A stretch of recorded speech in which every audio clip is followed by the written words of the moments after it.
right?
I'd like to call to order the July 16th Finance Committee meeting. It is 6:30. If you could please stand for Pledge of Allegiance.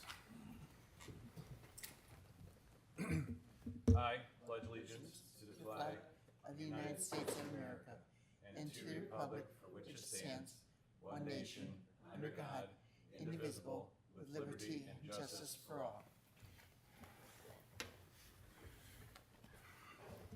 Okay, please let the record show that all members of the committee are present. Councilman Abens, Councilwoman Awig, Chairman Winkle. Other council members present are Councilman Jacobs and Councilwoman Swank. From the administration, we have Mayor Corcoran, Financial Director Wilkinson, and we have Community Service Director Pete here as well. We do not have minutes from the last meeting. We will take care of that in November in our next Finance Committee meeting, unless we have one before then. So we will not have those this evening.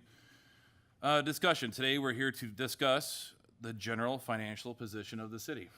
So that being said, I'd like to turn it over either the mayor or Ms. Wilkinson to enlighten us. I'll start off. So, we talk about finances all the time around here. We do it mostly on an annual basis when we discuss it significantly at budget time.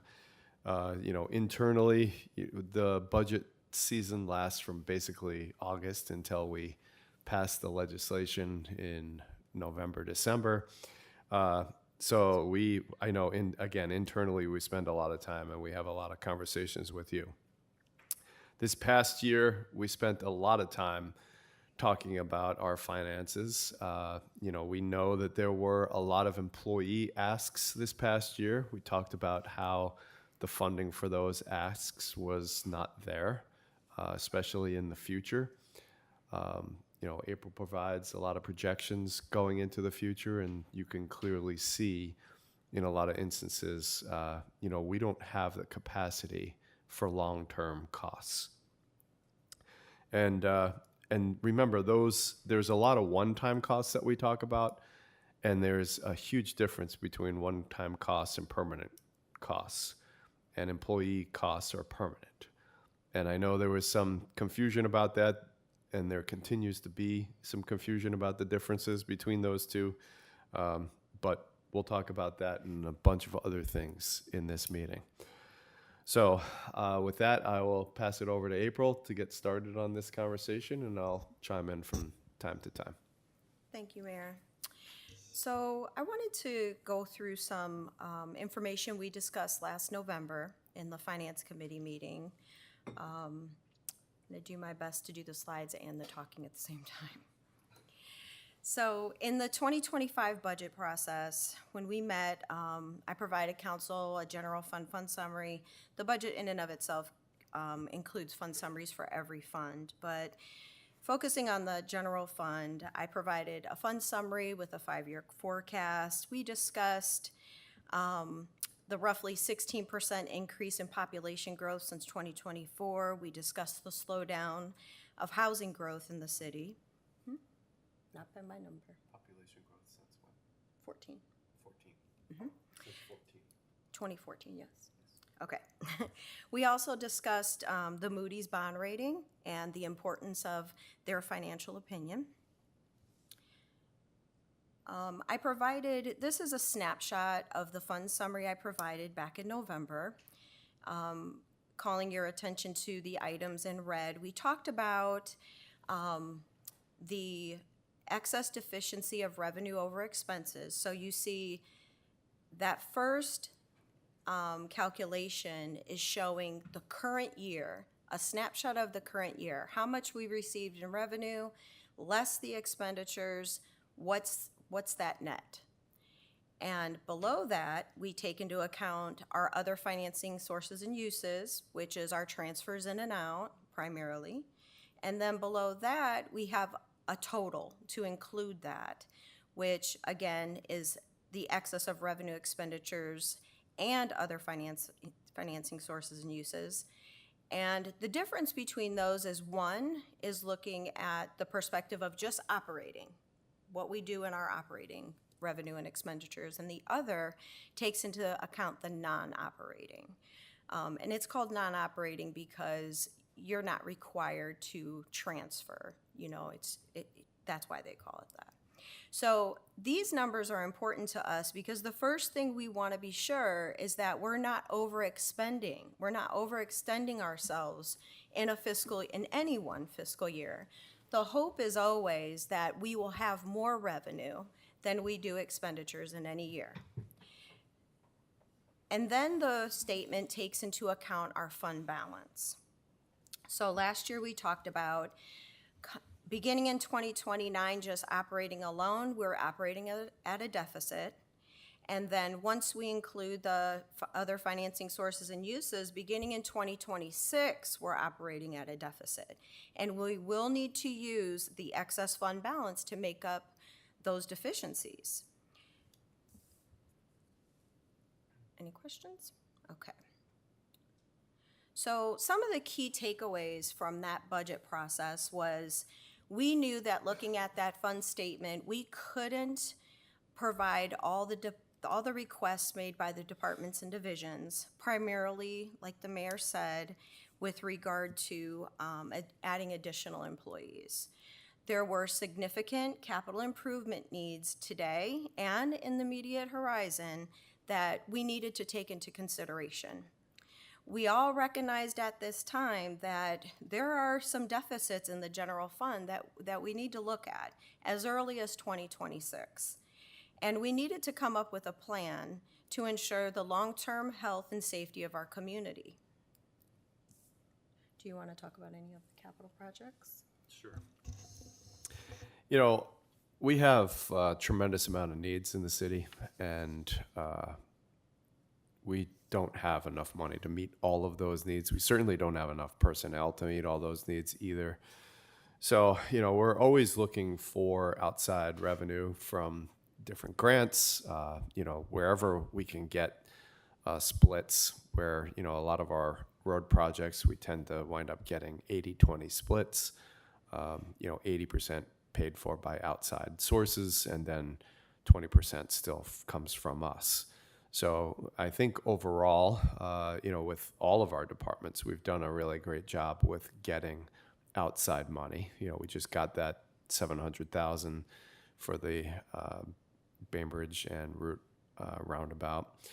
We got the $33 million for the Race Road overpass. The whole Sugar Ridge Road reconstruction money.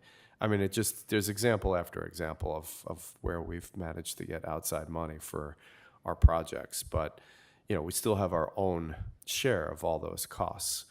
One of the things that we've been working on is a water line master plan, a sanitary sewer master plan. There are a tremendous amount of old lines within the city in both of those areas. You see in certain instances water lines break repetitively in certain areas, and a lot of it has to do with the age of the lines. So that's an example. We've been talking about the Aronson Beam Knoll neighborhood and all the pipes that need to be replaced in there. We've been talking about that for, 5 or 10 years at this point. We still have that the Mills Creek Flood Control Project, or the Boulder, Retention Basin Project, or whatever you want to call it. That's a project that still requires some work and some funding. We know that we need to put in a sanitary line that extends from Hampton Place to Center Ridge and taking out the Becker Lift Station. We've talked a lot about needing a water tower, an additional water tower in the city. With our roads, we did that PCR report quite some time ago. It does need to be updated, but if you remember, the engineering company that put that together said that we need to spend millions of dollars a year on replacing and repairing roads. We do a significant amount and spend a significant amount of money on that, but we're millions short every year. So in essence, we're falling behind every single year. And give you an example of some of the things that wind up popping up on roads that wind up costing more money than you first imagine. They've been working on spruce for a couple of weeks, trying to prep it for paving. They've needed to do a lot of work there. Oak was also on the list and wound up being converted from a asphalt replacement to, in some instances, full depth concrete replacement because the base of Oak was so poor. And there's, according to our Public Works Department, there's a lot of those types of roads, and they don't uncover that until they start milling a particular road. So in the past, there was a lot of quick overlays done without a whole lot of regard to the base. And that's not the right way to fix it. It's certainly the less expensive way, but it certainly doesn't help with the long-term viability of the road. So those get discovered from time to time. We know we have a salt barn that we need to replace. The salt barn on our property over at the Public Works Service Department there is eaten away in most instances with the salt. Just it eats away at the wood. It eats away at the metal wires that are in there holding up the roof. So we need a new salt barn, but the question is, what's the best location for that? And we've talked about needing a new service garage so that way we could get more of our equipment under roof than having it sit outside, because all that's doing is damaging the equipment by leaving it outside all winter long.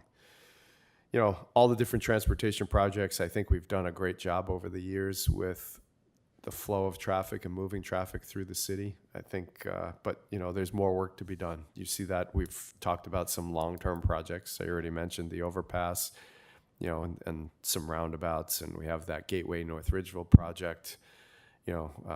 Was just talking to somebody the other day about that project and explaining how it's really a regional project. That intersection at Lear and Lorraine, it is funneling traffic coming from the north, from Avon in most instances, coming either to 480 or the Turnpike. We've got a lot of the townships that come up through North Ridgeville and wind up coming on Lorraine and going over to either the Turnpike or 480. And with the growth that's happening in Columbia and Eaton townships, we know that they're going to be coming that way too. So, it's a significant area that needs to be addressed. And, you have to put some of these things in your long-term plans, or else they never will be. And then, there's other things like the town center and the property acquisition for that, which we know is an important economic development piece for our community moving forward. And, we have lawyers battling out the conversation about the contamination at the BP property, which, is just something that needs to be done as part of our future planning.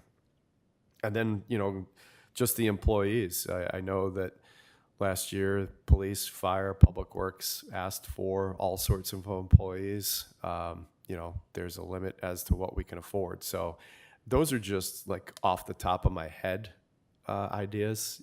I could come up with a much longer list if I sat down for more than 5 seconds and wrote it down. But those are just the things that come up on an annual basis and a long-term basis that we need for the future of the community, for the president of the community.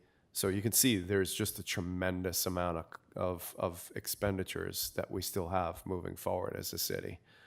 And every year, we do get more businesses in, we do get more residents in. So there's some influx in revenue, but just not enough to cover all those expenses.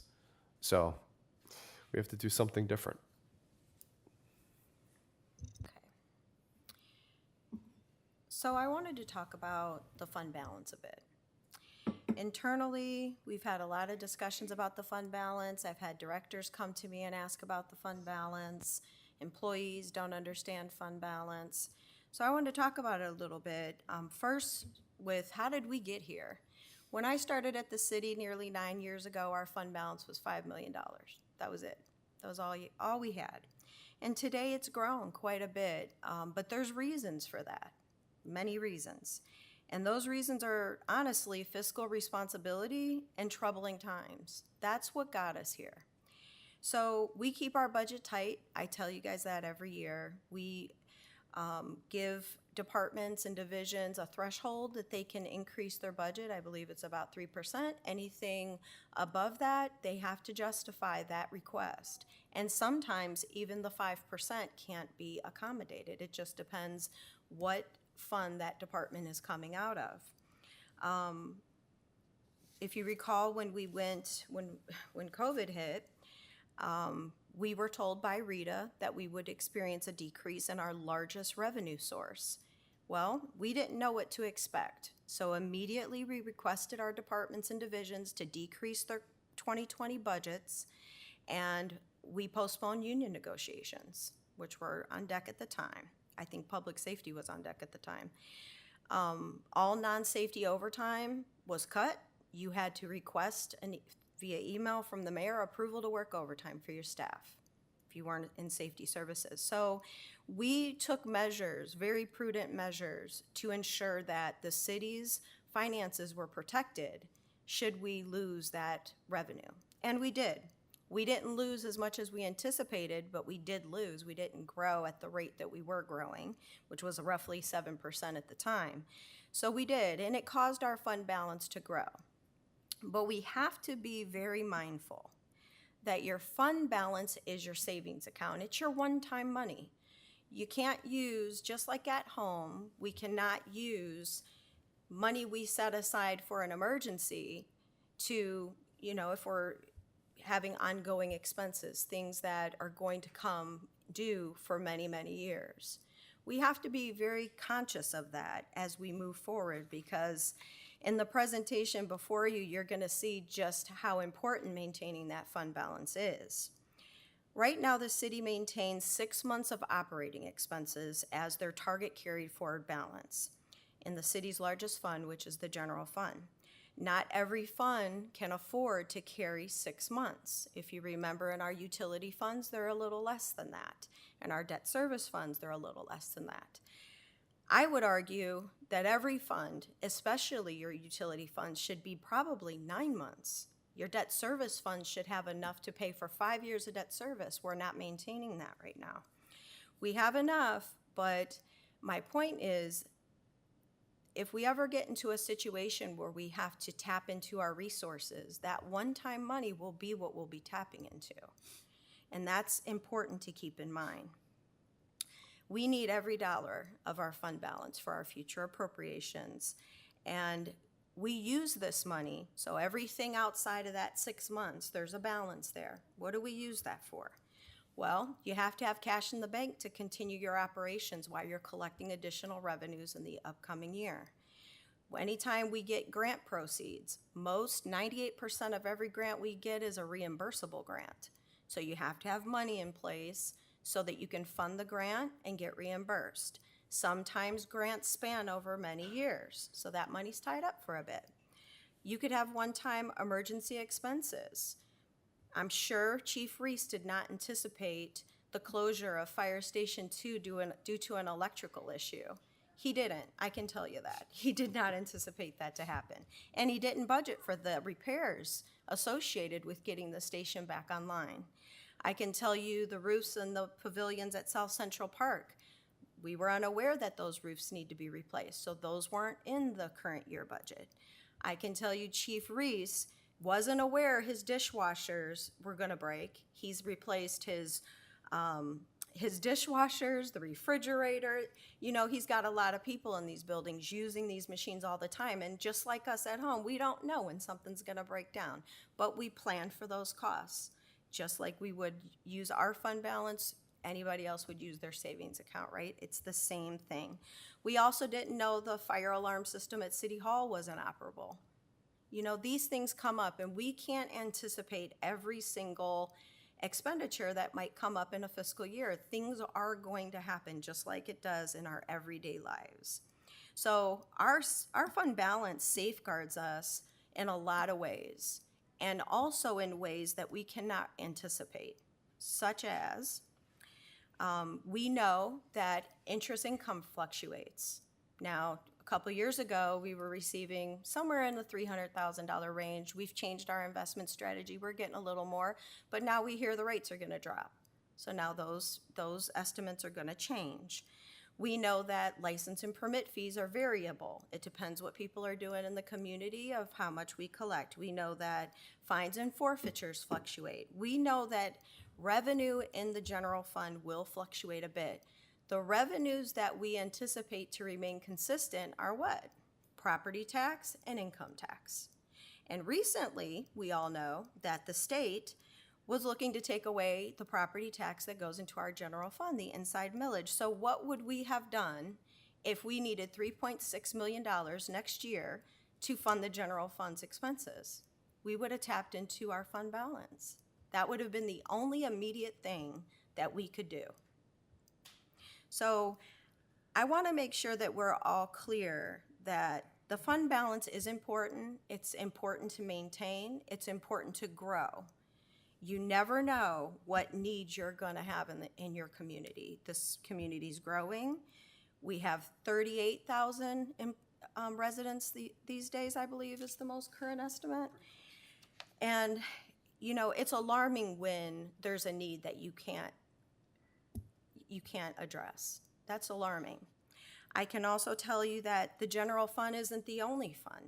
You know, you have other governmental funds such as M&R roads, M&R buildings. You got the permissive license tax, the gasoline tax. You got a lot of revenues in your other governmental funds that support public works that are stagnant revenues.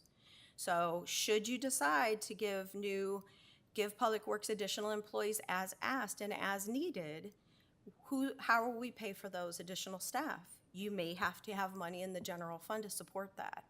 So it's not just the general fund. I'd argue that we should be looking at all of our fund balances across the city, but I do want to express the importance of maintaining strong fund balances. This all feeds in to your Moody's rating. We're a AA1, the second highest rating provided by Moody's.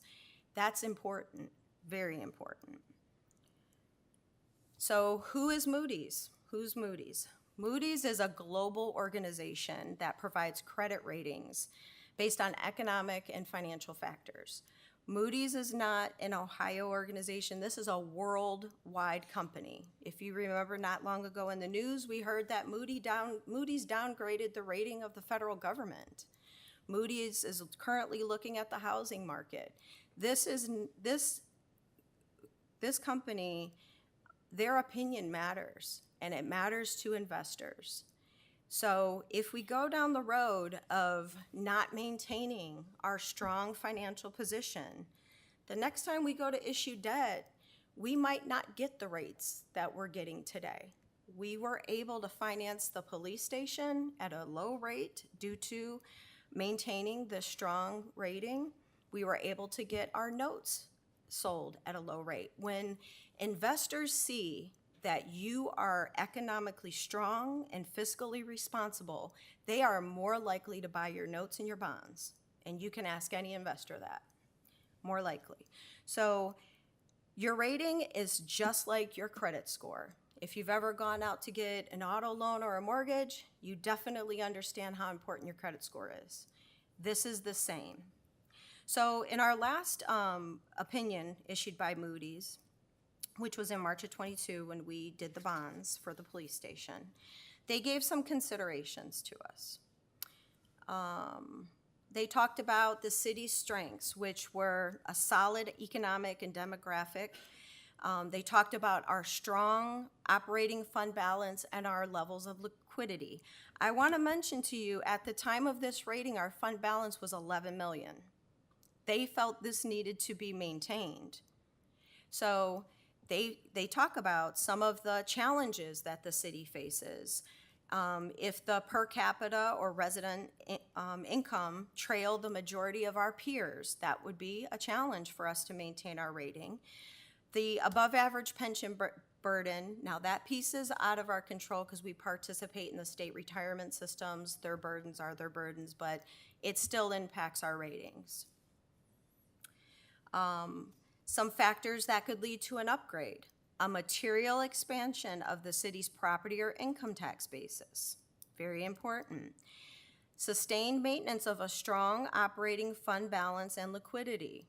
I want to say again, at the time of this, we had 11 million.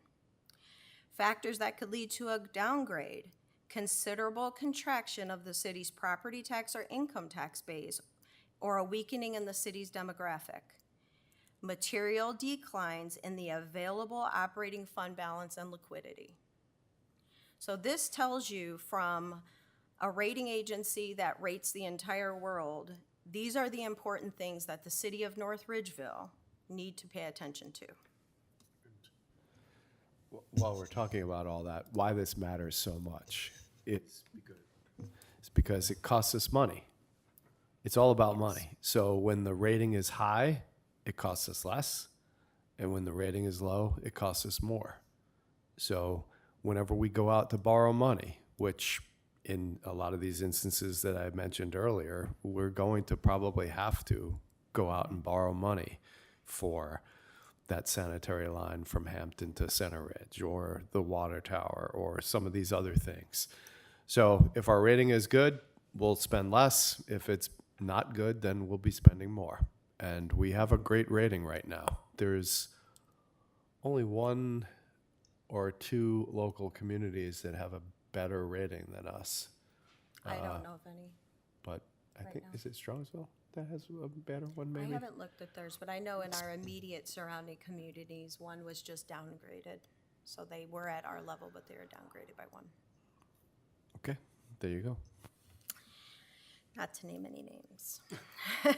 So, all right, so I'll get off my soapbox about fund balance, but the mayor is correct. Over time, it's gonna save us money, so it's worth the investment. All right, so the 2026 tax budget. In our last council meeting, I presented the tax budget for 2026. Here's a snapshot of the revenues broken down. I did a snapshot of the total expenditures. The expenditures are just 5% above what was approved for 2025. Those are very modest estimates, I'll let you know. The property tax includes the additional $578,000 in property tax we received as part of the reevaluation. And you can see that our estimate is showing we're gonna make $14,600 next year. So I can tell you from, from a appropriation amendment perspective, that's not a whole lot of money. I mean, if you see my amendments, they're very rarely are they under 100,000, right? So that's not a lot of money. That's very concerning. If everybody's done looking at this slide, I'm gonna bring up another slide or another document real quick so that I can show you. Oh, so can everybody see? How come that didn't switch?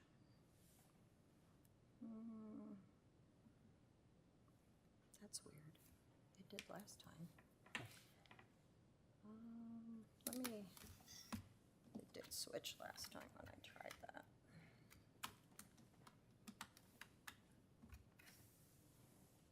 Maybe some weirdness here. Well, that's unfortunate.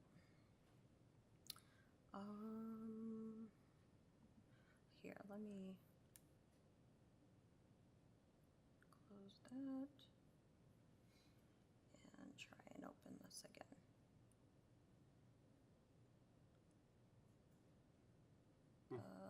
No? No. Why doesn't it? Maybe it'll, Okay. You'll just have to talk about it. no? No, there's nothing. What happened here? I don't know. Maybe.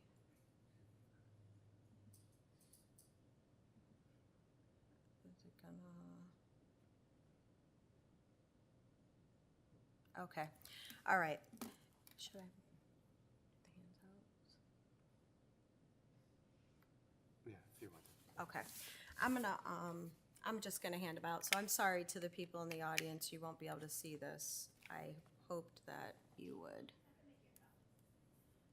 Slideshow, let me see. I just tried that. That's bothersome. Okay. So, it still doesn't want to pick up the Adobe. All right, so I'll just hand these out. I'll collect them back at the end. If you guys want to huddle together, I have an extra one. So this is the updated. This is the updated fund summary. This takes into consideration the tax budget that has just been approved and the additional. Any takers? Gotcha. Sure. Frank, I know you won't. All right.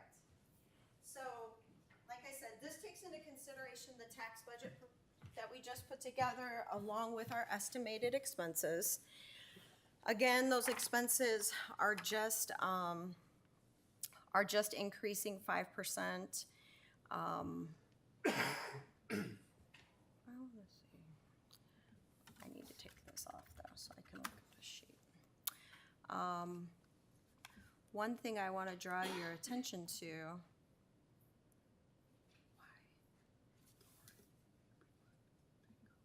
Okay. The things I want to draw your attention to is just like last year, you will notice that on page 3 of your document, sorry, you can see that the excess revenue over expenses becomes negative again in 2027. Now, if you recall from last year, it was negative last year in our fund summary proposal at the beginning of the year as well, just only about half of that. So things are progressively, we're kicking the can down the road, I should say, with not addressing the revenue issue. We talked about this last year, and, I think we all agree that we have to look into what we're gonna do about that. So you'll see that beginning in 2027, the deficit starts, we start losing money annually, and then it just progressively gets worse through 2031, with your actual fund balance becoming negative by about $10.6 million. So now you'd have to eat into your carry forward if for any expense that you may have, any transfer that you may have, any emergency need that you may have, which now means you're risking losing your AA1 rating. So I wanted to share this with you. I will be honest, I was alarmed when we plugged the numbers. I can tell you that typically, this is an estimate. I want to stress that this is an estimate. But I can tell you that I'm pretty good at estimating.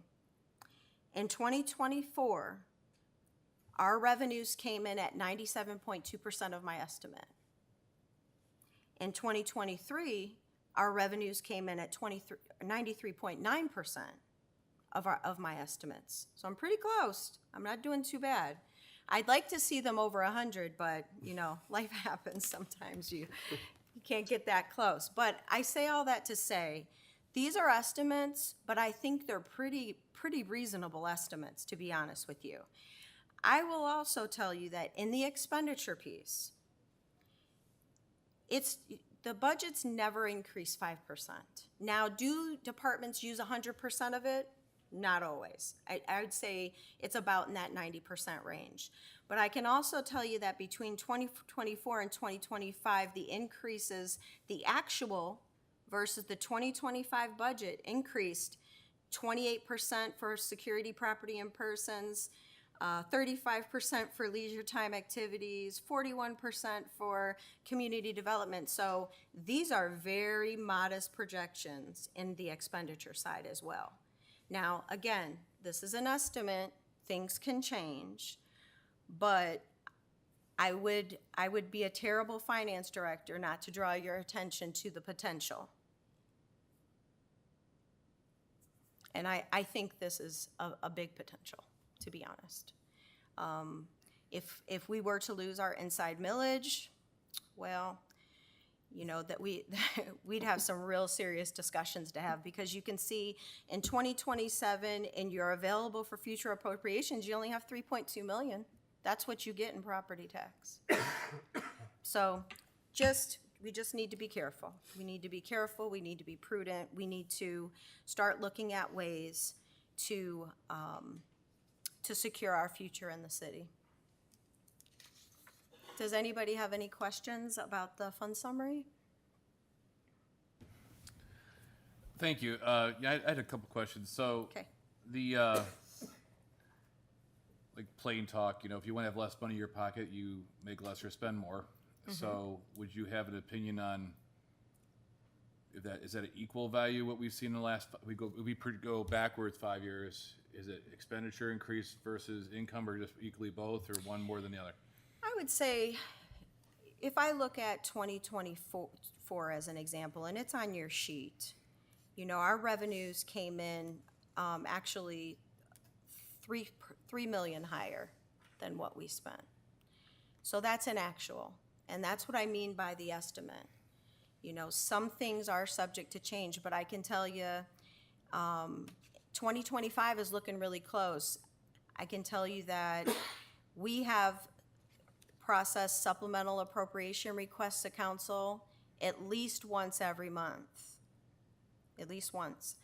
And I can tell you that it was really challenging to come up with my 2026 estimates for revenue, because things are just fluctuating a lot in some of the non-property or income tax categories. So I would say typical year from what I've seen in the past, yes, we usually come out on top. Sometimes not as much as 3.6 million or 3 million, but we do. And that's why we've developed the fund balance that we have. But I fear that with the ongoing needs of the community, now we know that we've talked about it time and time again, of the additional services, the growth of the community, the need for additional staffing, the need for infrastructure. We know that things are more expensive today than they were in 23 and 24 too. So I tend to believe that this is a very reasonable estimate. Again, it's just an estimate, but I think it's very, very reasonable. Thank you. The Moody's credit rating, what would an interest, like a rough, I guess for rough talking, interest rate change be from our rating to one lower from us on borrowed money? I am unsure because the market fluctuates daily. So I do know that when we go out to market, I've been told that our bonds and notes have been more marketable because of our rating and our financial security. They get more people to purchase the notes, especially like the 8 million in notes we just sold. We had 2 people want all the notes instead of you'll have people several entities that'll come in and just buy small portions, which is somewhat of a nightmare, and you end up paying more. So because of the AA1, I know that it's been easier to sell the debt, and it's been, less expensive, yes. So yeah, they would move faster and be purchased faster, and there's like a lower interest rate we'd be paying on the borrowed money Yes, as well. absolutely. I can't really speak to a AAA because we've not had that rating, but I would imagine it's less desirable. I was just asking, is it half point, a 1 point, whatever, you know? Like, Yeah, it's hard to say because the market fluctuates too much. Do the other members of the committee have any questions, comments? Do not.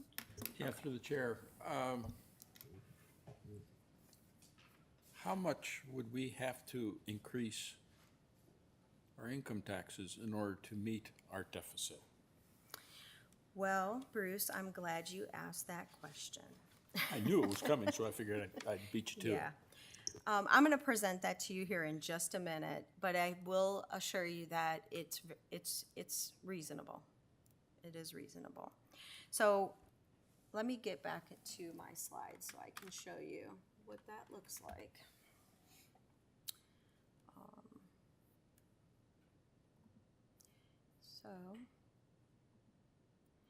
So I'm going to take you through this painful process before we get to Bruce's question. So, not too painful, but informative, I should say. All right. So, I want you to know, and I implore everybody who hears my voice right now to go on to ritaohio.gov and prove me wrong. The city of North Ridgeville has the lowest income tax rate in the region. It is the lowest it's the lowest you can have without going to voters, 1%. So, if you look at the chart, the cities, the comparable cities around us, you will see North Ridgeville is the second largest city presented here, yet we have the lowest income tax rate. And that tells a story. When you think about these other communities and their ability to provide different types of services and to grow their business base, just different things, you see they have a lot more money than we do to do that. So I wanted to provide this to you as a great reference to what everybody else is doing. All right, so we know that our income tax is divided. We put 15% of our income tax proceeds into capital improvement and the debt on those improvements. 85% goes to support general fund operating expenses and municipal functions. Now, I want you to understand, I don't want to rush it, Bruce. I want you to understand that this proposal is not just about that fund summary you're looking at. This proposal is to secure our position for the community to provide the essential services of a growing community and to provide what our safety forces need. We need to keep in mind that the scaling services, our expenditures are growing. We're doing more out in the community. We have an arborist now. I can name tons of things. Our runs are up for fire. You know, we know that our services are scaling up. We know that all of our revenue stays local. This proposal will create long-term stability, and the impact to most residents is that they'll pay less in our proposal, and there'll be no impact to our seniors in in 99% of the cases. There's certain types of income, but it's few and far between. So our proposal, here's our income tax proposal. We are proposing to increase the income tax rate from 1% to 1.75. Currently, we have a 1/10 of a percent credit. We are proposing to increase that to 1%. So individuals who work in North Ridgeville, the increase would cost 75 cents for every $100 of taxable income. Residents who work outside the city, their rate would actually decrease due to the credit. So right now they're paying 0.9, they'd pay 0.75.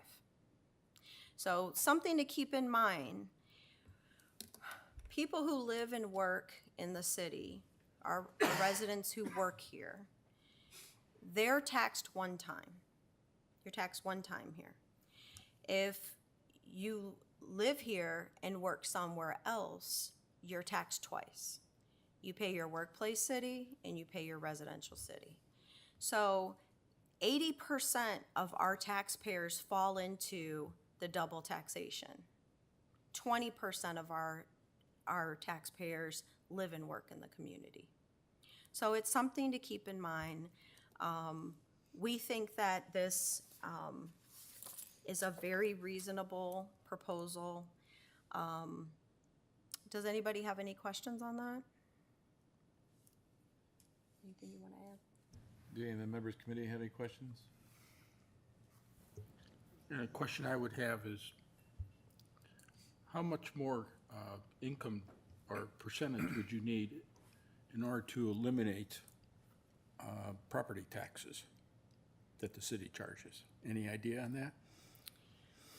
So this additional 0.75 will generate 6.3 million a year. Now, we need to keep in mind that that increase will not be realized immediately. The reason why this proposal is in front of you today is it could be up to a year before we receive the money. If council were to approve the income tax increase, it would go into effect in January. It'll take about a year for that 6.3 million to generate. So in my mind, we really can't wait. As far as covering the gap, I don't know. I'd have to, if you're looking for an additional 3 million, we would have to crunch more numbers to determine that. One of the reasons I'm thinking in that direction is if you look at our state legislature, they're going to somehow or other attack property tax. And I think it's best if the city can wean itself off of property tax the best they can, in order, so when that does come, the impact will be minimal for us. And that's why I'm asking. Yeah. Yeah, we understand that, Bruce, and we've had that discussion. You know, the challenge is when you're asking voters for money and giving them a this is in case or just a possibility, they don't accept that when they're voting. You know, we know that property taxes are under attack. I think we saw it with the inside millage. You know, we've heard it from multiple legislators that they'd like to get rid of it completely. We've heard the Republican candidate for governor has said that as well.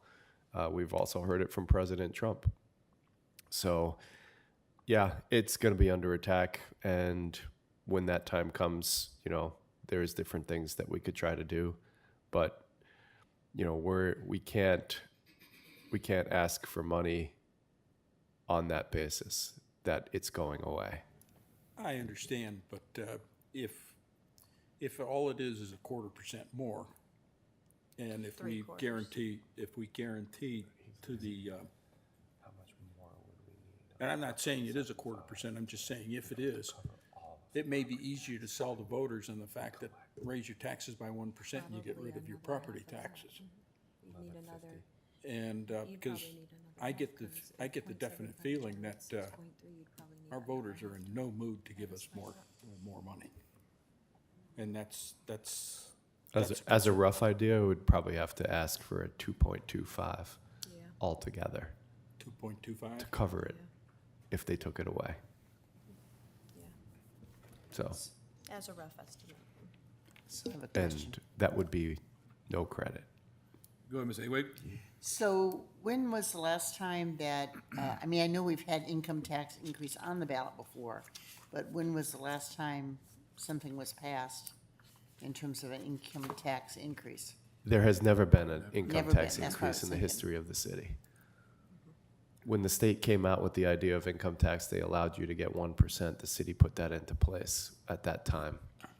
And there have been a couple of different attempts over the years to increase it, and it's never passed. So if it doesn't, if you put it on the ballot in November and it doesn't pass, you would put it on again in May? Yes. That would be the, Thank you. I have a question. So, is there a way to do this and we no longer have the streets and the other additional monies collected as a result of the income tax increase? Is there a way to do that? The levies? Yes, with the additional levies. Is there a way to eliminate them as part of this? I think you'd be at net zero if you do that, because right now in your levy, rough numbers, the road and bridge is 1.6, fire is 1.6, paramedics 1.8. I mean, if you're gonna get rid of your levies, then you're not gaining anything. Everything will just come out of the general fund, and you'll be right back here looking at my red numbers It'd be a again. net 2 million, which isn't enough to change the course that we're on. I'm sorry, I didn't hear that. It'd be like a net 4, it'd be net, 1.6, 3.6. maybe plus 1. 1.6, Yeah, we'd still generate something, but not Yeah. enough to, Yeah. Not enough to grow, not enough to pay for the additional things that we know we need. Well, Cliff, just doing that Yeah. napkin math like you were doing and saying we'd be up 2 million, but if we lost the inside millage on top of that, now we're down Yeah, you're- $1.6 million. So, and then, then if they increase the police pension by whatever the percentage that they're talking about, we'd be under $2 million in the hole. So, I mean, there's so many moving parts Yeah, and pieces there's a to lot. this. It's hard to really nail down one particular piece that, is gonna satisfy every financial need that we have. And remember, all of that, what you just said, would just be for us to stay even, not to increase any employees at all or services. So that's a challenge in and of itself. That's why we were so panicked over the 3.6, that was going to be taken away by inside millage. That would devastate the city. And we said that. And every other city in the state said that. And they wised up and decided, to pull that off, but doesn't mean they're going to stop. we talked about this November too. This was kind of, writing was on the wall in November to everything we're talking about here. Yeah. Any other fellow council members, any questions, comments? Well, another question as far as revenue source is concerned. I know right now we're charging $5 on license plates, and that's paying off what we owe on Center Ridge. Could we, because if I'm not mistaken, we're allowed a total of $15? We already have We already have. several different dollar amounts. I think we're already at, is it 15 I thought we were already? just at $5. No, No, because we no, are we're- collecting, go ahead, I don't remember the number exactly. of how many It's- we're collecting? Yeah. 3. We're collecting 3, Three. so we're already, we have 2 other funds that collect the permissive fees, which support Public Works. And then the third was for Center Ridge debt service. There is a fourth There is a fourth that's available possible, to us. and it's from our last calculations, it was gonna generate roughly 100 and I think 60,000 a year, roughly. I was thinking that over a period of 5 to 10 years, that would pay for your service barn. Well, we actually were looking to see if we could meet debt service requirements for the construction of a new public, a new Yes. Public Works building over there, but Right. 162,000 isn't gonna do it.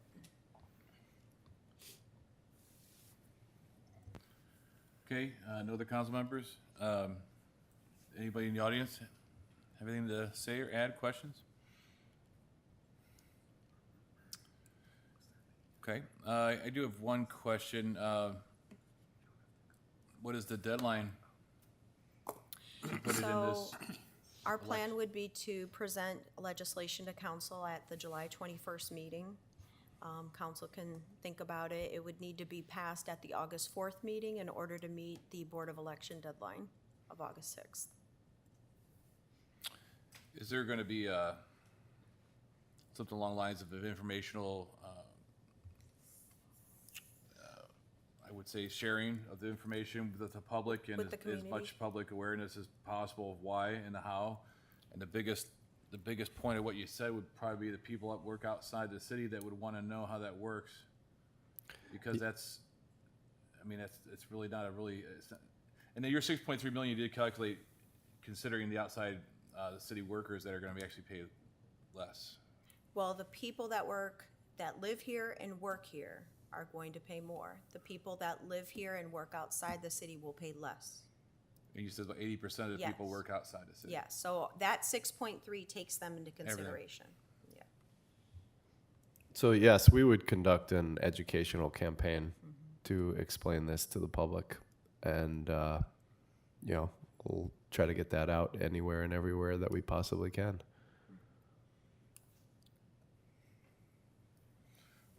Okay. Through the chair, Yes, sir. just as anecdotal, today I was riding around, and of course I passed French Creek crossings. They're selling houses there like crazy. But I also passed Nagel Landings, which is off of Nagel in Avon, near Myers. And they haven't built, they've got 3 houses built, and that's the way they've been for the last 2-3 months. And from what I've heard from other folks, like last night, one lady said that the reason she moved into North Ridgeville was because our taxes are the lowest in the area. Sure. And she moved from Los Angeles, Orange County. Well, So, but still, she did some comparisons, and Yeah. she came, and I guess what I'm, to get the increase passed, it's gonna be a difficult sell, because many of the people, especially in the newer developments, they moved to North Ridgeville, as the mayor's pointed out, because our taxes are the lowest in the area. And it's just, that brought home the point today, when I saw that, and then saw French Creek. And I wouldn't be surprised if all their lots are sold at this point. And that's one of the reasons. And so it's going to be a tough sell. Yeah. We hear commonly from new residents at tax time, who is this Rita lady? And I want to choke her to death. yeah. Because they don't understand when they're moving in here that there is that 1% income tax that North Ridgeville has that they have to pay, because most of the people are working outside the city. So it comes as a surprise to them when they get that separate tax bill. So while they think that they're paying, less taxes overall, they do get that surprise every year. This proposal would cause them to be less surprised than they have been lately. And I think, the other part to it is, for the most part, seniors don't have income tax or income that is taxed by RETA. They might have income and they might get taxed in other ways, but not by RETA. I know I'm dealing with this with my own father with required minimum distributions from IRAs, for example. That is not taxable by RETA. So, unless somebody has a job as a senior, then that would be, there's a couple of little things, but nothing of any significance so this would not affect them. And it's important for, everybody to understand that. So, it's not just the 80% that, work outside the city. The seniors, which make up about 20% of our population, they wouldn't be affected by this necessarily either. But as you can remember, when we were going for that 0.35% or 0.35%, the seniors voted it down overwhelmingly. Yep. So Hey, it's a matter of education. Yeah. And it's a tough way to go. Remember, whenever we put something on the ballot, we try to provide people with the information that they need to make a full, consideration of the issues that are facing them. And then it's up to them whether they want to do that or not. And, but if we don't ask, they don't get to chime in. Understand? So, and again, as much as I'd like to continue to move forward and offer different services, and have more employees, ease some of the burden that we have and accomplish more projects with those employees, we are stuck with doing those kinds of things without a guaranteed revenue source. And that's where the income tax comes from. Property tax is not a guarantee. You know, we have to renew those every 5 years, no matter what. You know, if the state system with property taxes keeps causing, you know, big jumps in property taxes, at some point, people are going to say no to the levies. And then what do we do? Even if they stay. But that's a whole different conversation, and, you know, they might be taken away from us, but we don't know that for sure. There's lots of people fighting that, especially the schools, because removing property tax from the equation basically kills the public school system. There's no plan that's been offered to fund public schools. And I don't know if, I know this gets challenging sometimes when you're explaining, you know, to people who say I don't have kids in the school system. I said, yes, but we need those kids educated so they pay the Social Security tax that funds your Social Security check. Like, do you see how it's all tied together? But, you know, that is a challenge. Council President, you had a question? Yes, through the chair.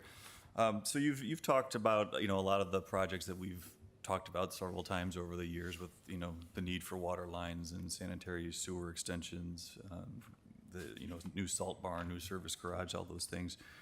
And you said that an increase in, you know, this income tax would generate roughly $6.3 million. So I'm just wondering, as part of your campaign to kind of get the word out there to folks about this effort, will you be providing specifics to the public as far as what types of things they can expect to see as a result of this, as far as, you know, 3 new firefighters or more police officers or X number of additional public works employees, or, you know? Mr. President, as a matter of fact, while we were having this conversation, our finance director switched slides on you. And there are some other things that we would be talking about. Okay, well, nice segue then, huh? Yes, thank you Yeah, for thank that. you. I knew you knew that already, but I loved how you segued into it. But yeah, so, you know, we've talked in the past about, you know, some additional staff for police and fire. You know, we've talked about a 3rd fire station over the years, and we need to purchase land. One of the challenges with that is we have to find the right location for a 3rd station. You know, we have land that's over at Barris and Stony. That is not the right spot for the 3rd station. So, you know, that's something that we'd have to look into. And, you know, we've had some conversations about that, you know, over the course of the past year. But, you know, Public Works, I think if you remember, they said with a straight face we could use 20 extra people. You know, they need some additional staffing as well. You know, we have capital improvements, which I've mentioned a list, and I can put together, you know, even more extensive list for that. And we have just regular infrastructure maintenance that we have to do that, you know, we could use some of this money for. So we could create a laundry list, you know. It would be, this money would certainly not cover all of those expenses.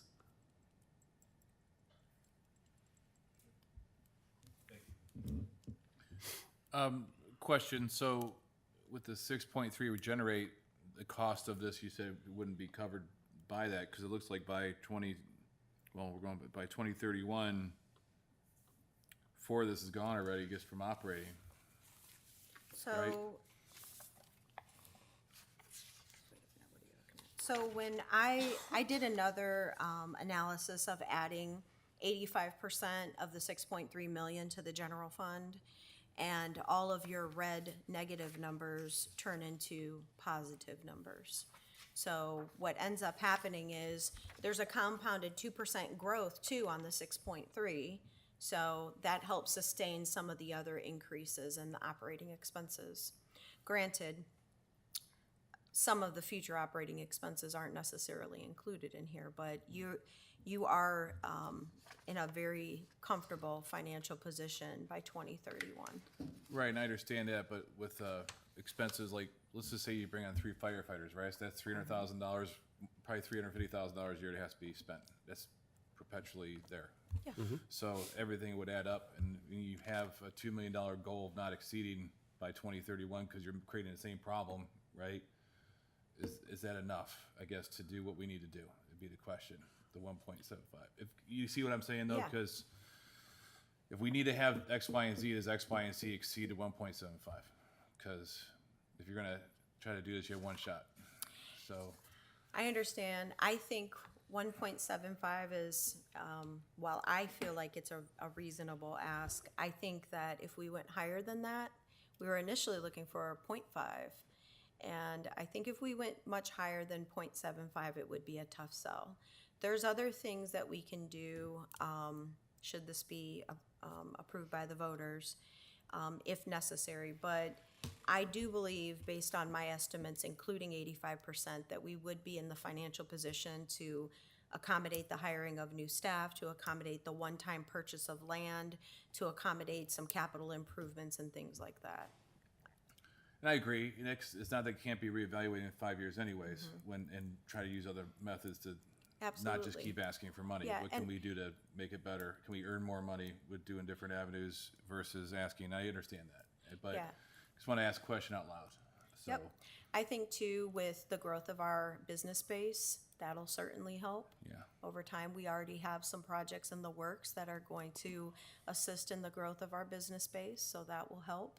Now, we won't realize those improvements for some years to come, but I do believe that that will help sustain some of the other future costs that we'll be looking at.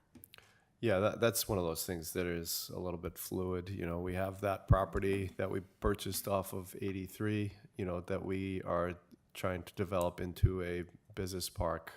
You know, the whole purpose of that is to generate some additional revenue for the city through income tax on employees that work in that business park, right? So then you've got the Cypress property that, you know, once that road gets built, you know, they will be filling that up and bringing in, you know, income tax revenue through the employees that work in that area.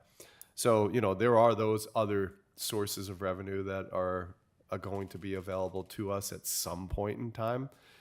You know, the Cypress property has had that road to nowhere in there for 25 to 30 years. So, you know, I can't tell you when all of that property will be filled up and when those employees will be paying income tax. But, you know, again, that's one of those long-term projects that has a long-term payoff that we need in order to secure a better financial future for our community. You know, the same thing with the town center. You know, it's all designed to increase revenue. It's all about economic development. So, you know, we need to use all the different pieces, parts, and tools that we have available to us to, you know, to bring in revenue wherever we can. But, you know, income tax is our main source of revenue, and it's one of those that is guaranteed, which is really important for our financial future, to know that we have the money. Thank you. Any council members on or off committee have any questions? Any more comments or questions? Anybody from the audience? It's your last chance. Is there any other more of your presentation you wanted to share, or is that kind of Oh, I think I've given you enough to think about. No, this was the last slide. okay? I appreciate your time. I appreciate you coming in to hear us out. Thank you. All right. Well, with no further business in front of us, the meeting's adjourned.